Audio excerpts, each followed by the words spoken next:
Welcome. So today I'm gonna show you how to check the serial number of your AirPods, and there's the 3 ways how to do this. So the first one is just to grab your box, flip it and read at the bottom here the serial number.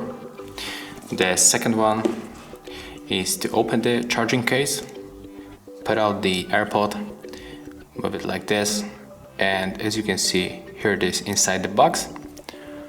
And the third, we have to connect our AirPods with the iPhone like this, go to the settings, and now we have to move to the general, click about, go to the AirPods, and here we are, the serial number of our AirPods. So this is how it looks on the iPhone and the AirPods first generation. I hope that'll help you. Leave likes, subscriptions, and of course comments below.